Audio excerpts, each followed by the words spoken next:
It's my feel-good breakfast show. Welcome back. This is your Feel Good Breakfast Show Expresso on SABC3. Guess what time it is on a Tuesday? It's time that we chat to Dr. Darren Green, who's here to talk to us about codeine addiction at this time of the year. Now, since the release of BBC's investigative documentary, Sweet, Sweet Codeine, which exposes the addiction problems in major cities of Nigeria, a spotlight has now been shone on codeine, and it's found mostly in cough syrups, which are most prevalent at this time because everyone's coughing, and it's, of course, it's considered the most abused over-the-counter drug in South Africa as well. So clearly a lot for us to discuss and to talk about. Dr. Darren, thanks for joining us. Nice to have you, Dr. Darren. I'm glad we're unpacking this so people can actually understand what it is that they are putting in their bodies with regards to things like codeine in cough syrups. But firstly, what's the actual medical function of codeine? Yeah, it's a prescription drug for mild to moderate pain relief. So that's the number one indication. There are other indications in the medical field where we use it for things like suppressing your cough. And that's where obviously the use in cough mixture is useful as well. Obviously, there's just an array of systemic effects. Once you've ingested the codeine, it binds to receptors in the body and affects your nervous system and other systems and your breathing system and so forth. And the dose-dependent response is also quite important to note, that it differs from person to person according to your body weight, size, etc., etc. So the effects of it, obviously, long-term are what we're getting into. Yeah. So what is it about codeine that makes it particularly addictive? It alters your mood. So like alcohol, for example, which people also can become addicted to, it suppresses the central nervous system. So why that's important is when we're speaking about energy and mood, if you take the word dare, D-A-R-E, you get drowsiness, you get apathy, you get the R for relaxation, and then the E is for euphoria.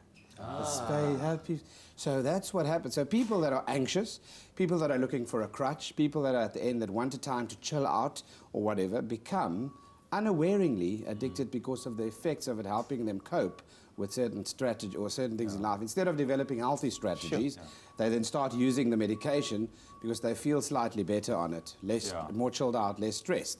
But they don't realize what's happening inside the body over time. And we are going to be unpacking that. For looking forward to that. But I mean, I'm also glad that a spotlight is being shone on the problem that is codeine. So how does it exactly work? I mean, how do people kind of ingest this then? Is it literally going out, buying a bottle of cough syrup and then kind of drinking it like a cool drink to get the effects? Yeah, so people that abuse it are taking in too much of it. They're using it for the wrong indications. And certainly they are getting far too high quantities of this without it being regulated properly. In South Africa, when you purchase products over the counter that contain codeine, that means that your details are supposed to be issued, your ID number included, and your personal details. Every time you buy an over-the-counter product containing codeine, that is what's supposed to happen. The biggest problem in our country at the moment is there's no national database linking a pharmacist in Polokwane to a pharmacist in Cape Town, for example, seeing that person got 60 tablets with codeine or 6 bottles of cough mixture last month, and now they're in Cape Town getting another 6. So we need a central national database, and there are lots of interventions and people working on that at the moment in our country to try and link that process. But at the moment, pharmacists are obliged to take the personal details to monitor in their communities the amount of codeine-containing products that they are administering over the counter. Yeah. Well, listen, I mean, I'd love to know why and how it happens, whether it's because are we just so stressed and anxious as a nation that we need to start consuming things like codeine in order to relax us? Or, what exactly leads to it? We'll get to that just 100%. Now. But of course, if you're looking for help, substance abuse help, in fact, you can call the toll-free number 0800 12 13 14. But we'll continue our chat with Dr. Darren Green shortly, so stay tuned.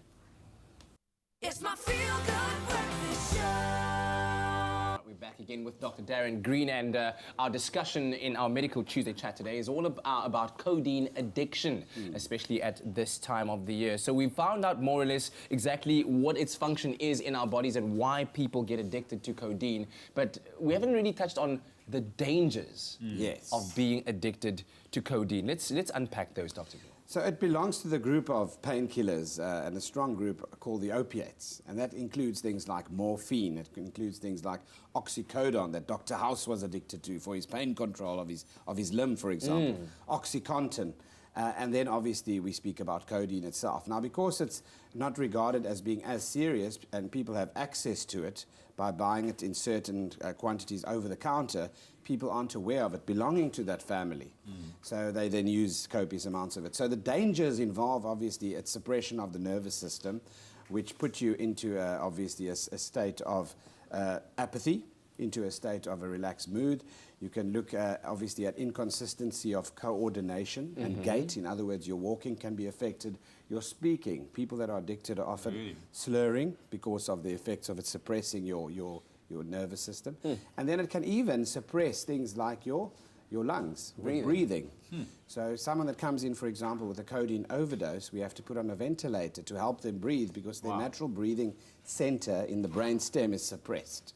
So these are crucial things, and it's like a graded response. The more you use, the more systems are involved with the suppression. Could it drop your blood pressure and It certainly can. It affects body function. It affects dilates your pupils, for example, as well. So you can imagine it will affect your cardiac stability. The membranes and the nerves that control the heart rate can be affected as well. So you are more likely to develop funny rhythms and stuff if you overdose on things like that as well. Wow. Now, we spoke about the fact that it's a huge problem, especially in countries like Nigeria and also across Africa, hence that investigative documentary by the BBC called Sweet, Sweet Codeine.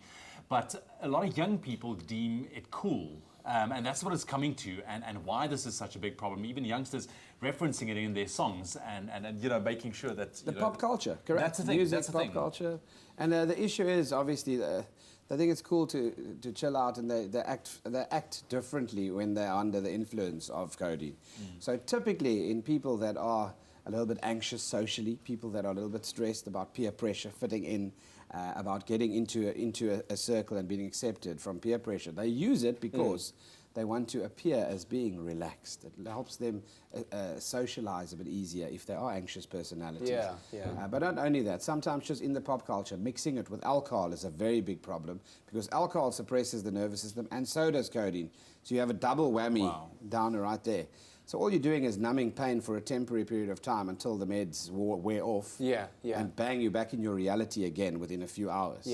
And now the scary thing is, just like with most medicine, if you take it for long enough, your system builds up a resistance to it to the point where it's no longer effective. A tolerance to it. So can this then be seen as a gateway drug in some way? Exactly. So when it works with the pain receptors and the euphoric mood stabilizing effect, you can imagine then that it acts as a gateway to recreational drugs like heroin and people abusing other pain medication as well, like morphine.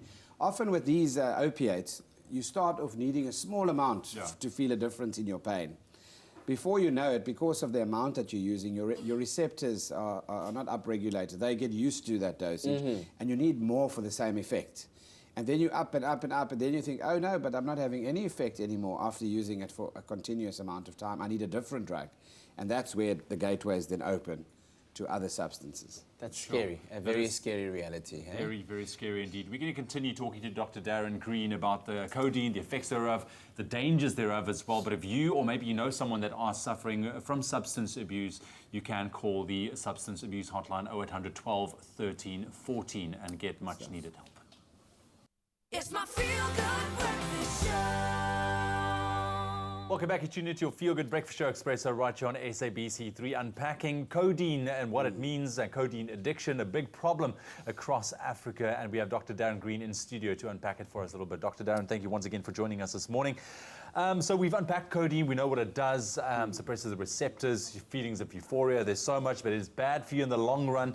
But once you have a codeine addiction, maybe this is great advice, maybe you know someone at home as well, how is it treated? Yeah, so once people have recognized the symptoms, the slurred speech, the incoordination, the inconsistency of mood, perhaps the low mood, etc., you would then obviously approach someone. And the first step in any addiction is recognizing you have an addiction. When it starts angering you, when people say you should cut down on things, you should start looking at it. When you start feeling guilty about overusing, you should go and do something about it. That's when you should start actually looking for help. So once you've identified that, obviously, the process of withdrawal is the big thing. There's complicated medical withdrawal from stopping the codeine. So that includes things like your GIT system, your gastrointestinal system, so diarrhea, nausea, vomiting. Codeine is one of the highest or biggest causes of constipation as well, so you get a lot of gut standing still, bloated, uncomfortable, abdominal pain, etc. As you're withdrawing from it, that happens. You can get rigors and shivers, just as you do from other withdrawals, from other recreational drugs, the same. And then, of course, things like headaches. People overuse codeine for headaches that contain codeine in tablets, obviously. And then they start getting headaches that are actually worse than what they were using the codeine for in the first place. Sure. So there are ways of doing that. Then there's medication that helps calm your anxiety symptoms and your withdrawal. The benzodiazepines are generally that group that are used in a short term to help calm those withdrawal symptoms. And then medical supervision so that you don't injure yourself, in terms of inconsistent blood pressures, falling episodes, that kind of thing. So it's harsh. It's quite harsh and it's quite real. Yeah, and you talk about it being quite real when you mentioned the fact that codeine is part of the opioid group. Yes. And part of that opioid group is heroin, right, as a pain reliever. I think that just kind of shocks the system a little bit to realize how serious this is. So then, in considering that then, what other forms or alternative forms of pain relief do you then suggest that don't have the side effects of codeine? So the fact that we as South Africa are within the top 50 users of codeine in the world for over-the-counter drugs means that we are a nation in pain. We are a nation that needs healing. We are a nation that have so many sick parts of our society and community that we need to address. So treating the root cause of the pain is right at the crux of the matter, obviously, in your household, in your community. Then we obviously can look at health and medically understanding then the indications of using the right painkiller for the right thing. A simple headache, for example, can respond to paracetamol, which doesn't have the same effect on your nervous system. Looking at things like lifestyle modification, exercise, getting outdoors, looking at your stress coping mechanisms, teaching decent life skills in our schools, relaxation, mindfulness, meditation, equipping people with skills to deal with the stresses of life besides turning to a crutch, which is a substance. I think that's what we need to be focusing on. And then obviously things that you eat can affect your mood, your energy, etc. as well. So food, diet, sleep, exercise, stress reduction mechanisms. But I think people are also very quick to self-diagnose, which is a very difficult thing. And also the fact that quick fixes. Quick fixes, yeah, exactly. You want to feel better now. But I mean, something like codeine is also used to numb emotional pain in its course. You know, something like a breakup, where you also need to go to the source of the the problem. You know, like get to closure instead of reaching for something like a substance. Movies advocate ice cream as a better alternative to How codeine. about that? Hey? Ice cream, yes. Ice cream and a good run. All right, well, we've got the helpline details on your screen right now. 0800 12 13 14. That's the substance abuse helpline. Give it a call if you know that you have a problem or you know of somebody that might have a problem to get that much needed assistance. We'll have one more chat with Dr. Darren Green very shortly. It's my feel-good breakfast show. Well, we continue very shortly, well, right now, in fact, with Dr. Darren Green, our chat on this Tuesday about codeine addiction. We have a caller on the line. Good morning, Anonymous. Yes, hi, good morning, all you group people. I would like to know from the group doctor quickly. I used to be addicted to Liverton, and now it's Grandpa's. I used to drink like about 7 to 8 a day, but now I'm starting to go for one. But my body is starting to reject the Grandpa because as soon as I take it in, about 5 to 10 minutes after that, I have to go to the toilet to get it out. And I think it's affecting my kidneys. Is that possible? Thank you very much for the question. Yeah, so she mentions a few substances there, obviously. And when it comes to headache preparations and headache tablets, you often have a combination of a basic thing like paracetamol, combined with codeine, combined with an anti-inflammatory or aspirin. And constant use of those, specifically those headache formulas, can have bad effects on your stomach, things like ulcers, things like gastritis, and certainly the anti-inflammatories are known to affect the kidneys and damage your kidneys, especially in the absence of enough fluid. So ultra-performance athletes, people doing marathons that have a bit of knee pain, muscle pain from a marathon, they take anti-inflammatories beforehand, they don't drink enough fluids, and that then damages their kidneys. We had a lot of that in high-performance sport as well. Yeah, all right, thank you very much for that, Anonymous. So I understand that Nigeria has now completely banned the production and importing of codeine. So do you think then that the world would be a better place? In fact, we'd be better off in South Africa as well doing the same? Yeah, because if you think about it, we're contributing in a large way to the abuse of the substance. I think that the scripting of it needs to be a lot more vigilant. I think that the availability of substances like this over the counter, that's what we need to look at. It shouldn't be available. It should be governed by script for the right indication at the right dose and controlled. I think it's a matter of great urgency in our country and the rest of Africa as well to try and develop central databases. In this technological era, surely that is possible in our pharmacies where we could look at that and then obviously control and govern it better. Yeah. Yusuf is on the line right now from Cape Town. Good morning, Yusuf. Good morning, Katlego. Good morning, doctor. Morning. Go ahead. I just came off from heroin.